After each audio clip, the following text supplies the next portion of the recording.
development cooperation is changing,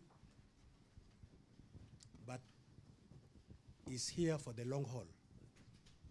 It's going to stay. Keep the demand side as well as the supply side engaged. But perceptibly, noticeably, it's changing. That's my takeaway. So I need to prepare for that kind of eventuality. Thank you.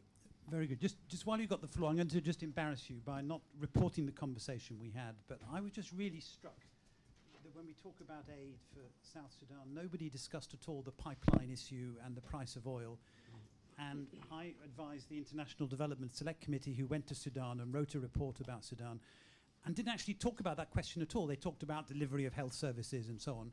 Just tell us in a couple of sentences, you know, why is this issue important and what you think development cooperation actors should be doing about that relationship between North and South Sudan on the oil pipeline. Okay. It's not only about the oil pipeline, but I think the whole relationship between the two Sudans that emerged after 9th July last year. The international community, I think, has not withdrawn or abandoned the two Sudans to their own devices.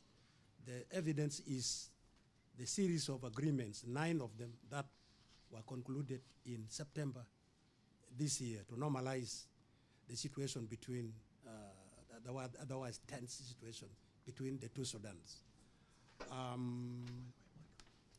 The pipeline became a big issue, of course, due to what we call unfinished business. Unfinished business relating to the Comprehensive Peace Agreement during its implementation in the course of what they call the interim period. South Sudan found itself in a rather very awkward position. In the lead up to the shutdown in oil production, everybody around concerned was asking South Sudan, are you going to succumb? Are you going to let Sudan get away with 60% of your oil revenue when they used to take only 50%? Because that's what they were asking. This time around, after independence, after secession, Sudan was asking for something like upwards of 60% of the oil revenue emanating from South Sudan. Are you going to succumb? And when South Sudan said no and resorted to shutting down the oil production, everybody else turned around and said, why did you do it? Why did you shoot yourself in the foot? Why did you do it? So what was the alternative?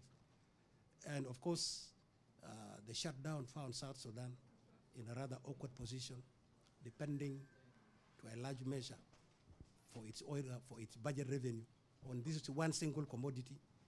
And at the same time, it found itself in a situation where it had put up nothing for a rainy day. It became indeed a very, very awkward situation.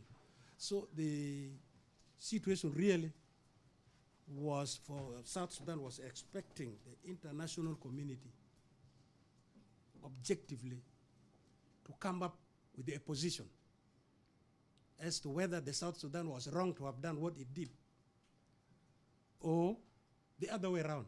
Nothing was forthcoming, and I think what you have noticed is quite in order. Very good. Thank you very much. Yeah. You know, development cooperation is not just about delivering aid, it's about helping to resolve these huge geostrategic problems. Thanks, David. Takeaways from this meeting. I went for the 6 points, but I'll keep it as brief as I possibly can. The first one is the response to the British government cutting aid to India. I think, and this is a typical NGO position, I'm going to go off message with my own organisation, which actually condemned that and said you shouldn't stop aid to India. I think it's the right decision to have stopped aid to the government of India. However, the response of the international NGO community should have been to say you should then put massive coordinated effort into supporting national civil society within India to hold the government to account to pursue more redistributive policies and policies that will make a difference to development. So you may stop government-to-government aid, but you need to find creative ways to support civil society in India to hold their own government to account. That's my first point. Second point is I think results-based aid is deeply problematic. I see it in the context of the Global Partnership for Education, which is the sort of global coordination mechanism for aid to education. in line with Accra, Paris and Busan.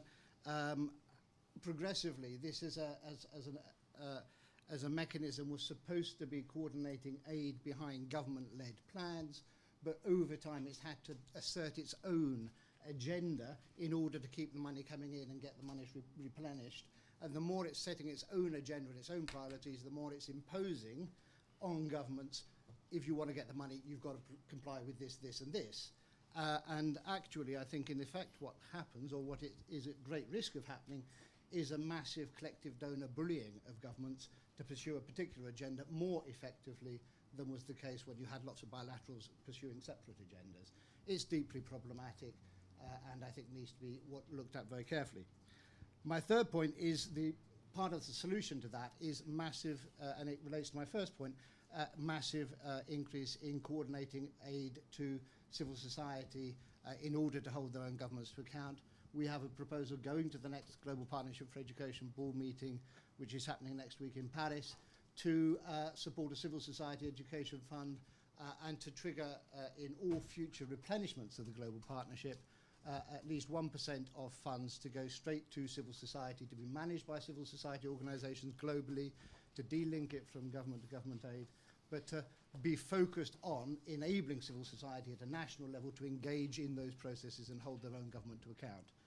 The shift that we need is from donors holding governments to account for delivery of results to national citizens in each country holding their own governments to account for things which are fundamental rights in relation to education, health or other areas. My fourth point is that international NGOs themselves have to fundamentally change. ActionAid has been through a radical transformation in recent years, has shifted its own leadership to South Africa, now has national boards and national assemblies in most countries where we work. So we're absolutely registered national organisation run by national citizens with an assembly and a board, all governance and management in country, and then we're a federation globally. This sort of shift, we believe, makes us a much more credible and legitimate organisation in the longer term, because I think that the traditional pattern of north-south transfer of aid is going to become redundant very quickly. That sort of post-colonial model is just not going to fly in the longer term, and we need to radically rethink, and that means you've got to rethink how you organise, how you govern organisations, how you manage organisations has to change fundamentally. My fifth point is that in line with that, in some ways, there has to be a shift away from talking about aid to a shift to where the real resource issues are, which lie in many cases in domestic taxation and in having a more broad-based, progressive domestic taxation system. And I believe that there's actually a very important role that development cooperation can play in strengthening the capacity of national tax revenue collection systems, and it should be one of the big priorities for all development cooperation to strengthen and support national revenue collection, which is progressive, redistributive, and which will contribute to development. And again, that links to, because once you put that in place, you've got national citizens who can hold their government to account to sustain that.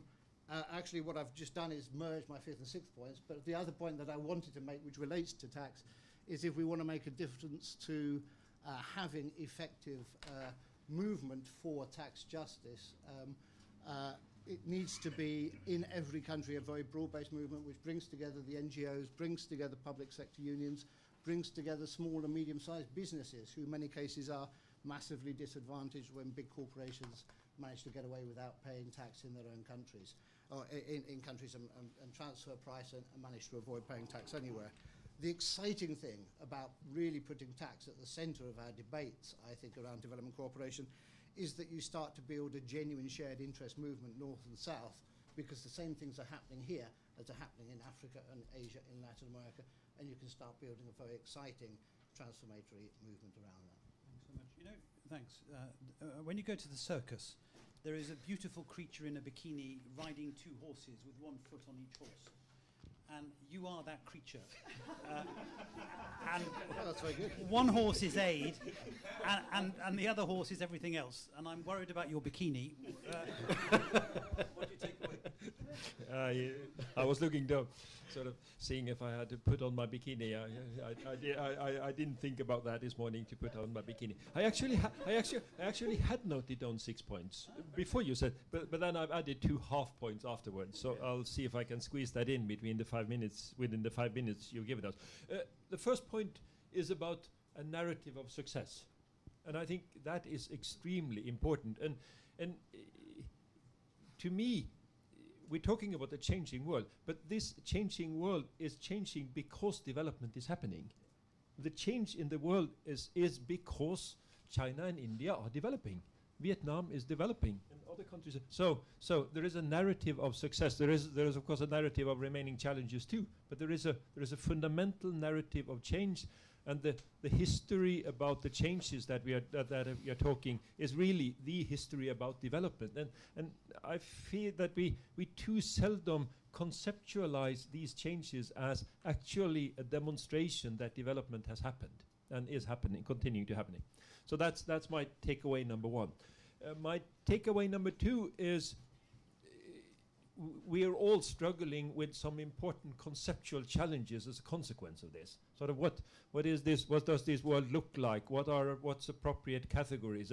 And part of that is that the sort of old simple divisions between rich and poor doesn't work anymore. So this old simple divisions between them and us doesn't work anymore. So we need new ways of conceptualizing, new ways of thinking about, new ways of talking about this world, the world, and we need to increasingly conceptualize our challenges as common challenges, not challenges conceptualized as them having problems and us being there to help them solve their problems.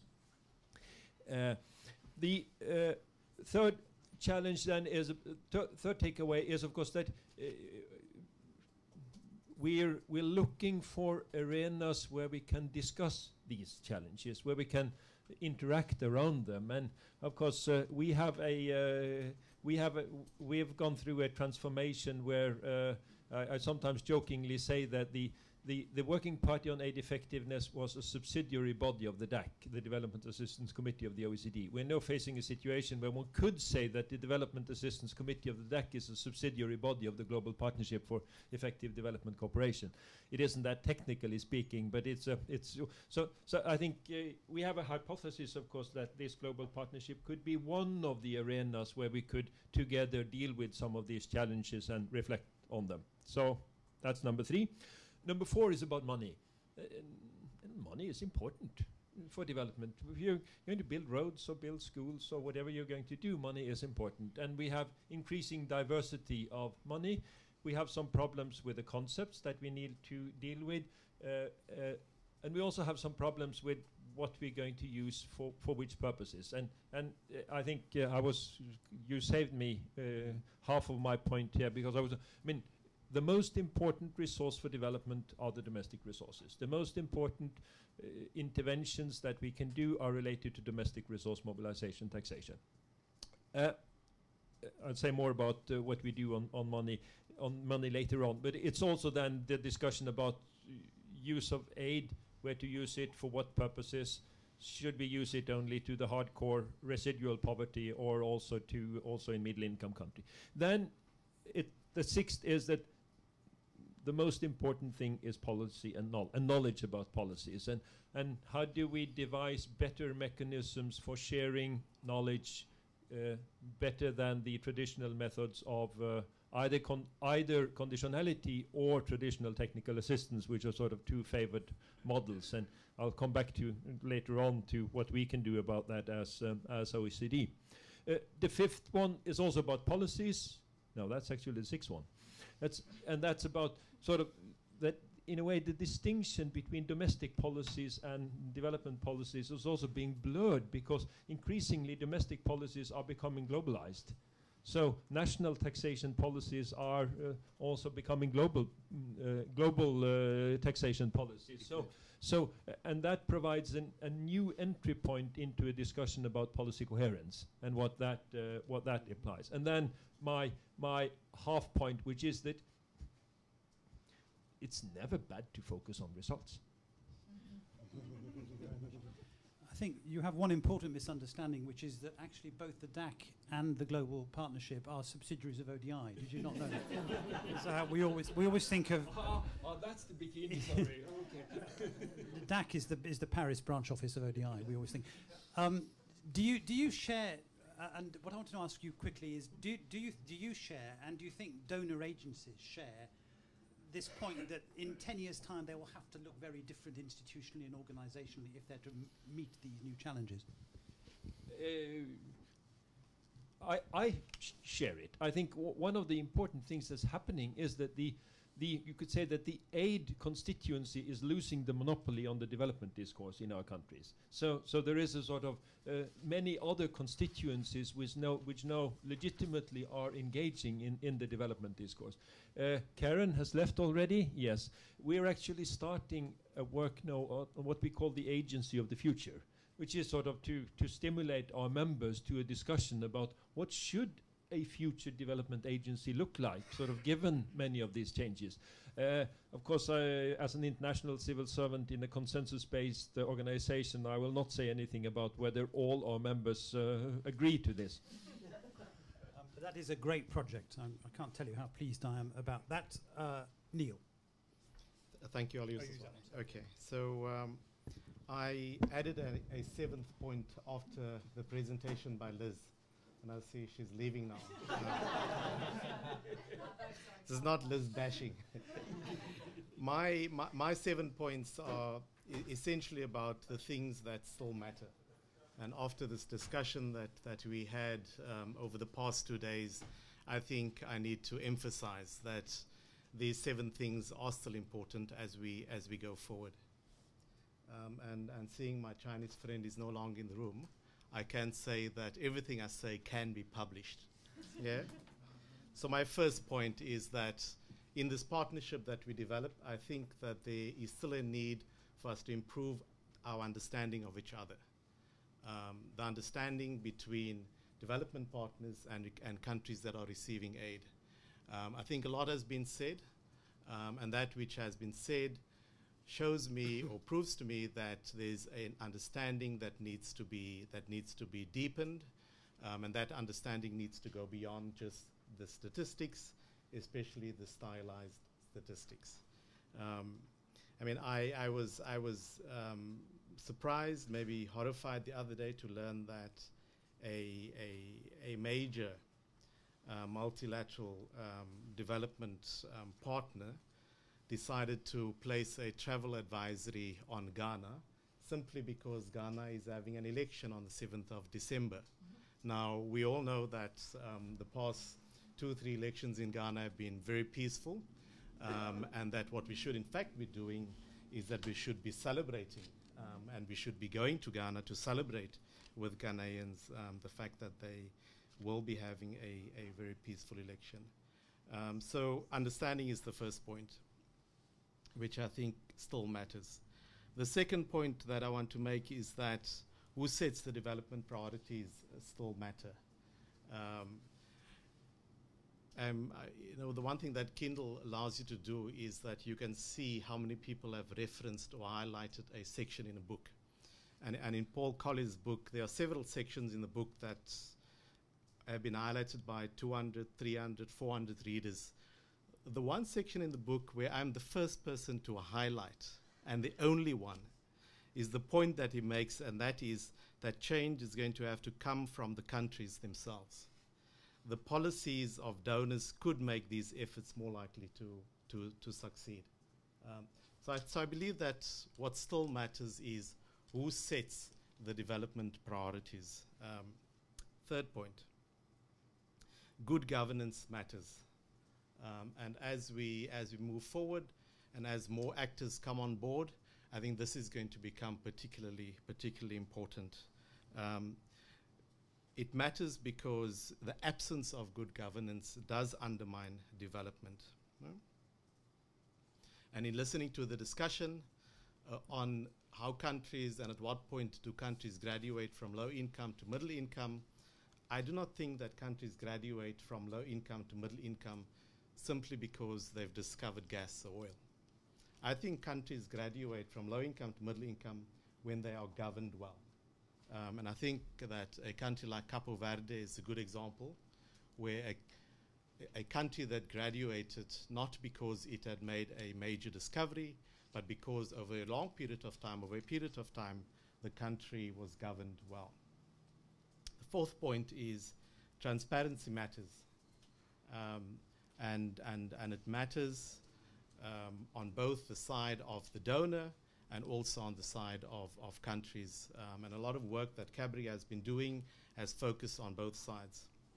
Donor information flows need to be comprehensive, reliable, timely, useful, and accessible. On the part of countries receiving aid, those countries need to ensure that the information that they provide to their citizens, to their parliaments, are clear, that they're based on a clear set of rules, and that these rules are made public and also given some legal basis. The fifth point is the use of country systems matter. And in the context of the previous debate around aid effectiveness, aid management, yes, it is about the budget process, it is about procurement, but it's going to become a lot more important when we move into a framework of development cooperation, when it is about, so if there is a loan from the Chinese or the Indians, it is then about who gets to build the roads. Are we improving on the country that receives that loan, receives that aid, on the ability to improve and increase their productive capacity to undertake those projects. The sixth point is that better coordination does matter, and this is particularly important as new players come on board. So when Ghana is negotiating a $6 billion loan from China, it does matter that there's coordination. There should be a dialogue opened with the other countries that are providing support, financial support to Ghana, because there is a history and there is an impact going forward in terms of sustainability, and we can explore this maybe later. And then the seventh point, the point that I added after the presentation by Liz, is that value for money does matter. But I'm with Paulo on this one. I'm not too sure that RBA gets us there. Thank you. Thanks so much. Just how do you feel about, to caricature somewhat, the rush for the exit on budget support? The rush for the exit. So I was one of the sloganeers in Tunis when we adopted the Tunis consensus, where we said, aid must work itself out of a job, et cetera. But I've come to learn that that development sound bites don't take us very far, and that we certainly need a far more careful, a more careful thinking through how countries do exit out of aid, and maybe it is about whether this opportunity is used where development cooperation is provided and allocated to those things that do support countries to graduate out of aid. Thanks. I want to come back to budget support specifically, but we'll do that later on, I think. Daniel. So I'll truly try to endeavor to give mine very Twitter-like, if I can. Actually, and John's comments, actually, I think mine align very much with many of his. And so I think I would say is my first sort of Twitter-ish one is aid, small aid, big impact. And so I think that the first thing is that I think we really found in this conference that aid is actually a lot smaller than I think we realized. There was quite a bit of information around that, and I think that's actually quite an important finding.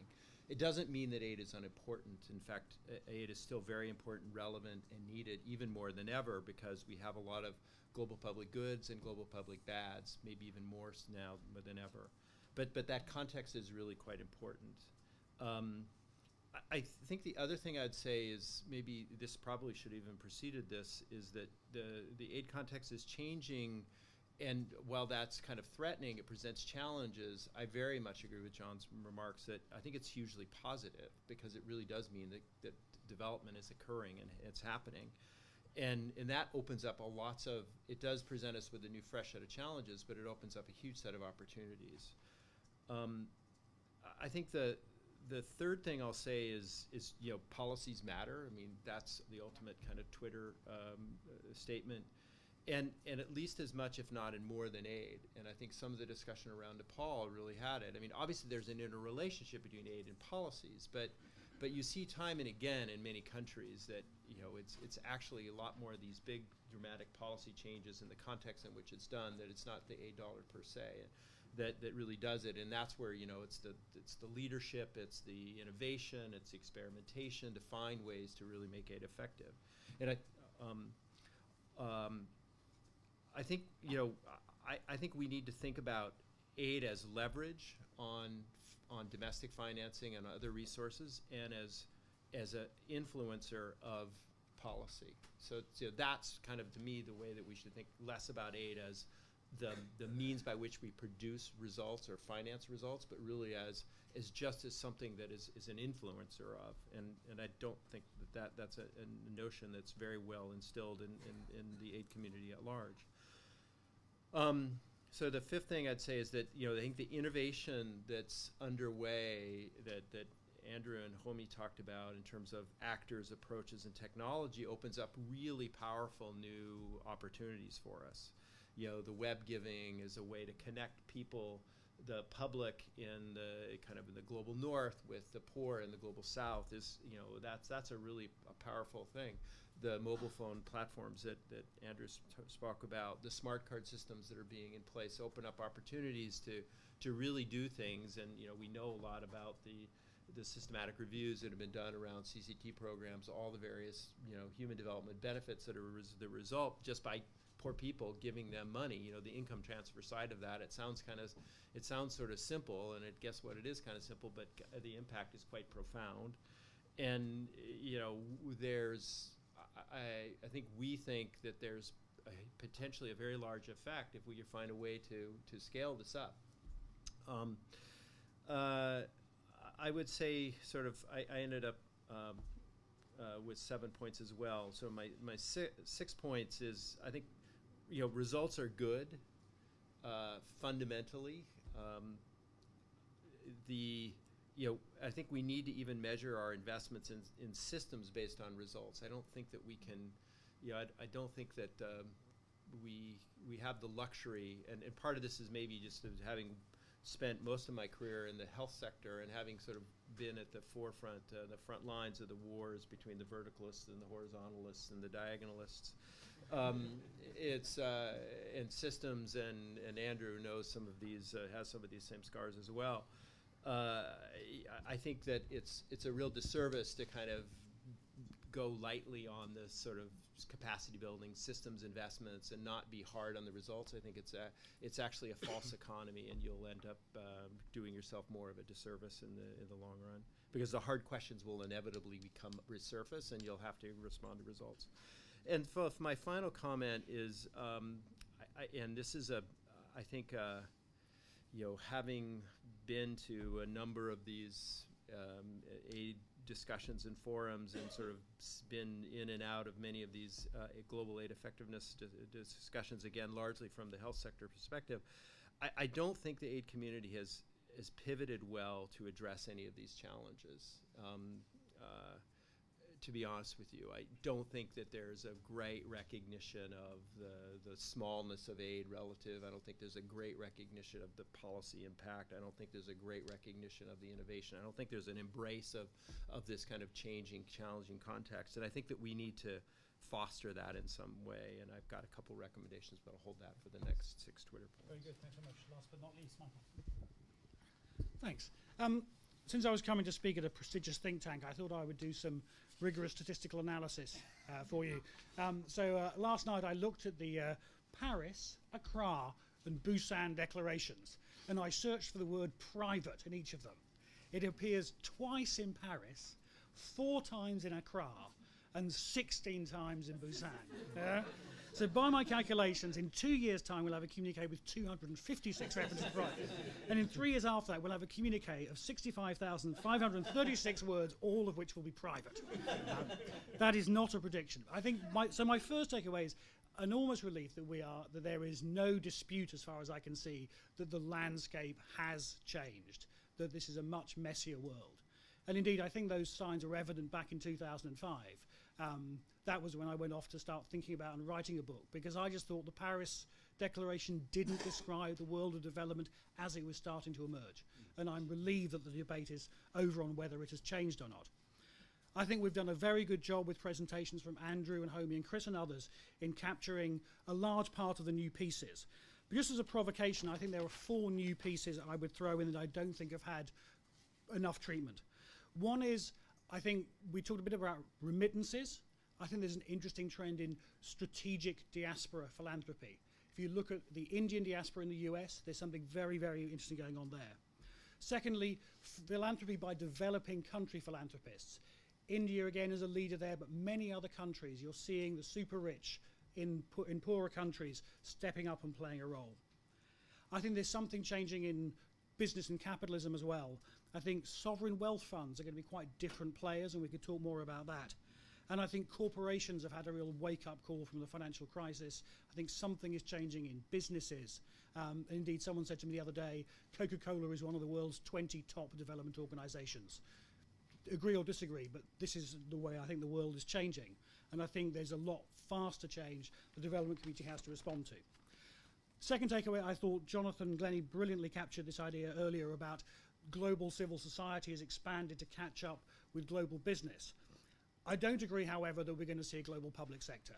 I just can't see how in the last 10 years the way our existing global governance structures have been eroded by the war in Iraq or the rise of the G20, the global governance is here to stay. I'm not saying that Jonathan is being misleading. I think he's just being UN reliable, UN realistic.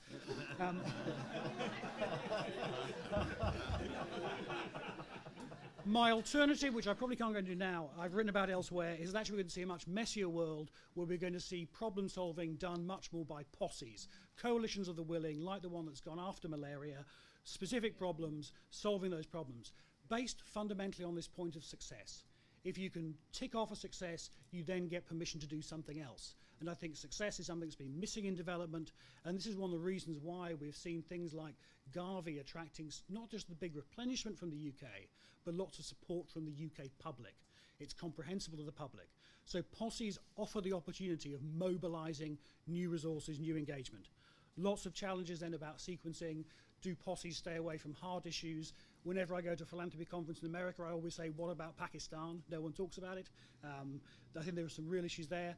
Boring things like statistical capacity building. How do you deal with that? It's not really sexy for private donors. Lots of issues there.